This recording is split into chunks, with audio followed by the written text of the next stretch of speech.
넷모라울러 2025년 프로그램 설명회는 제 올 한 해 제가 오전에 공부 모임을 운영을 하고 있어요. 그거 통해서 다시 재정리된 읽고 쓰기에 대한 생각들, 그걸 말씀을 드려보는 자리가 될 것 같아요. 첫 번째 제목이 왜 책을 읽을까라는 건데, 책 꼭 읽어야 되나? 안 읽어도 되는 거 아니야? 꾀가 나는 순간이 있어요. 그리고 꾀가 날 때 에이 안 해도 되라고 뒤돌아가기가 너무 쉬운 거예요. 진짜 해야 될까? 제어한테 어떤 설득력이 없었던 초기 시기가 있어요. 그런데 그 시간을 거쳐서 공부를 해오면서 책은 읽어야만 한다. 의식 있는 존재가 해야 할 의무다. 이제 이렇게 생각하게 됐거든요. 책은 진화의 산물이다. 이렇게 생각을 하게 됐고, 그리고 이 말은 그 칼 세이건의 코스모스 책 안에도 나와요. 읽어야 될 책 목록 안에 과학 책들을 전 중요하게 이제 생각하거든요. 자연 체계 중에 가장 큰 구별이 동물계와 식물계잖아요. 그럼 이 동물계에서 동물의 특징이 동물, 움직이는 거잖아요. 그럼 움직이려면 근육이 있어야 되잖아요. 근데 이 근육을 움직이는 신체 기관이 뇌인 거예요. 그러니까 뇌는 사실 가장 중요한 기능이 근육을 움직이게 하는 거예요. 근육과 협응 기관인 거예요. 그래서 뇌를 잘 쓰고 싶으면 운동하라고 그러잖아요. 인간이라는 종이 분화될 때 하나의 기능을 더 장착한 거다, 이렇게 이해하게 된 거죠. 움직임과 생각하는 의식이 연결되는 거예요. 그래서 의식 있는 존재로 진화했다고 했을 때 이 진화적으로 안정화된 전략이 하나의 종을 확대시킨다고 하거든요. 이 표현은 이기적 유전자에 나오는 개념이에요. 그냥 거기를 따라가다 보면 사실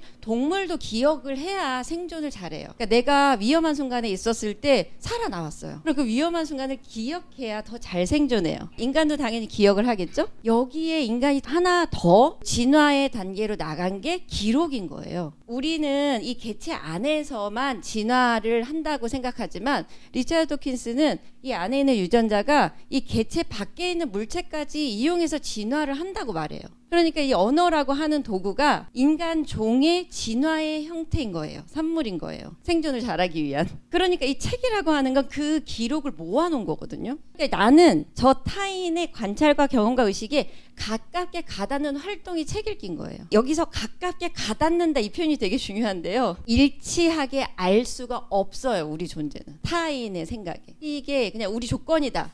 이게 이제 철학자들이 하는 말이거든요. 우리는 인간답게 살고 싶어 하잖아요. 그리고 우리 자신도 그렇고 아주 가까운 내 환경인 동반자의 가족들도 다 그렇게 살기를 원하잖아요. 선택을 잘하길 바라고. 근데 책 읽기 자체가 사실 인간다움을 발휘하는 행위라고 이제 저는 생각하는 거죠. 이거는 아까 말씀드렸다시피 모든 철학자들이 타인의 인식인 절대로 닿을 수 없다라고 말해요.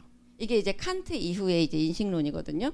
그러니까 책의 저자의 언어를 완벽하게 이해하는 것은 불가능해요. 근데 이렇게 절대로 닿을 수 없다? 불가능하다. 이런 것들을 그냥 받아들이잖아요. 그럼 해방감이 느껴져요. 이걸 조건으로 시작하는 거니까. 이렇게 알 수 없는 걸 그럼 왜 읽을까? 이해해보려고 노력하는 것 자체가 인간다움인 거예요. 이 이해하는 걸 포기하지 않는 것 자체인 거죠. 그리고 많은 뇌과학자들은요, 절대 이해할 수 없는 어떤 존재를 이해할 때 시냅스가 움직인다고 해요. 그때 뇌가 활동하는 거거든요. 그러니까 우리 양육자의 환경은 정말 뇌가 단련되는 시기인 거죠. 절대로 이해할 수 없는 타자를 절대 포기하면 안 되잖아요.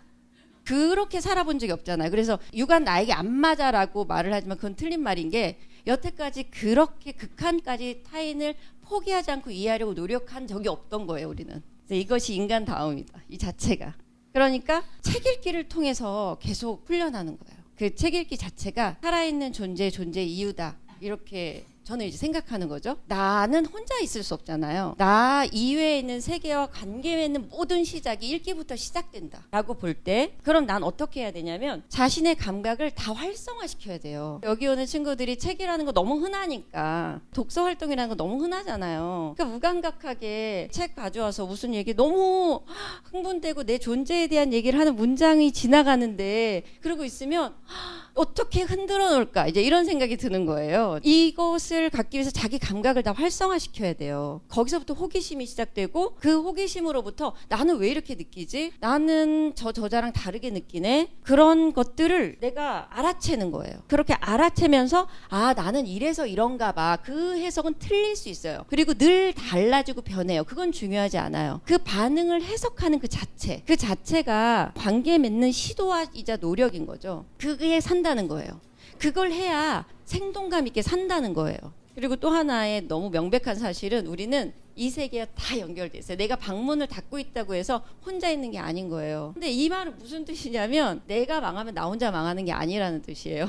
그리고 내 주변에 어떤 사람이 망하면 그 사람 혼자 망하는 게 아닌 거예요. 그러면 나는 이런 여러 가지 불안정한 상황에서 내가 사랑하는 사람들을 지키고 싶은 욕구가 있잖아요. 내가 잘 사는 거예요. 내 개체가. 왜냐면 나는 환경이니까. 내 주변에 내가 사랑하는 사람이 환경이니까. 그런데 그 실천, 그거의 실천이 읽기다라고 생각을 하게 됐어요. 저 공부를 통해서. 네, 서로가 서로의 환경이기 때문이죠, 우린. 그래서 책 읽기는 윤리적 행위다. 윤리적이라고 하는 말은 어떻게 살아야 하는가라는 거잖아요. 그럼 난 어떻게 살아야 하는가? 일단 책을 읽기부터 시작해야 한다. 그럼 이제 책 읽기부터 시작해야 되는데 그러려면 책 읽는 신체를 만들어야 되잖아요. 아까 말씀드렸던 뇌는 근육과 협응기관이니까 일단 운동으로 활성화시키고 그 다음에 이제 책 읽기와 그 다음에 이 전체 기능을 최대한 잘 쓰기 위해서 이런 것들은 우리가 존재의 의무다.